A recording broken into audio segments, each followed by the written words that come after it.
What are you expecting out of the next 4 years? What I'm expecting, and I want to underscore, I mean, you're quite right, but I want to underscore, I'm not predicting, I don't have that power. I don't think anybody does. Um, I believe Mr. Trump is going to be overwhelmed by history. Nor is he alone in that. That has happened to most other political leaders. They, and often their adoring publics, overestimate how much they can do, how much they understand. So I expect him to be overwhelmed by the decline of the empire, which is continuing, by the mounting economic problems in the United States because of the declining empire in part, and because we have as a nation a level of ideological obfuscation, I'll be polite, that makes it hard for Americans to honestly face their problems and come to grips with them. And in some sense, that's our own fault as a people. But between that and the forces at work, Mr. Trump doesn't have the insights. And I don't just mean him, but his group, his team, or whatever you want to call it. They don't have the insights that I see. They don't have the tools that I can see to deal with the problems that I can see.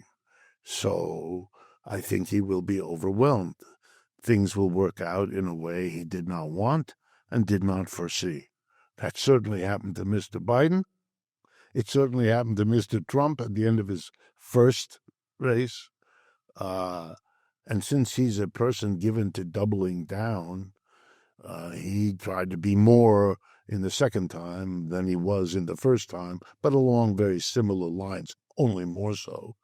And I don't think that's going to solve any of the problems, except by accident. I'll go back to what I said at the beginning. He's going to be throwing Hail Mary passes often. And you know what happens? Most of the time, those don't work very well. Sometimes they do. And that's the best he can do. And that's not so different from others, but it's been my experience that the situation shapes the leader far more than the other way around. And I know that goes against more heroic notions, but that's what I see.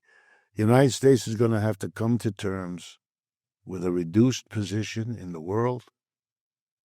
It has been doing that poorly for some years now, so on one level, it's a continuation.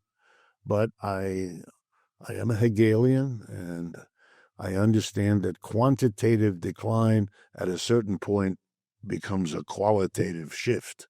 With the old model, rising temperature of water until it, at a certain point, becomes gas. Or the other way, it becomes a solid with ice.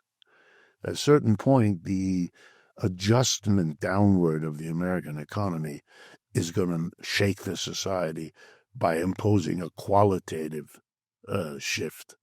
I see the United States, if you want to argue it a little differently, as headed in the direction of wealthy enclaves surrounded by a sea of people in pretty tough economic circumstances. That used to be the way the rest of the world, or much of it, looked. That's coming home to the United States. That's interesting.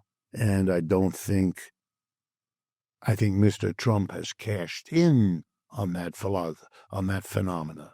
He's cashed in on the upset that this is already creating when you get hints of all of this. But he is still able to cash in on it politically.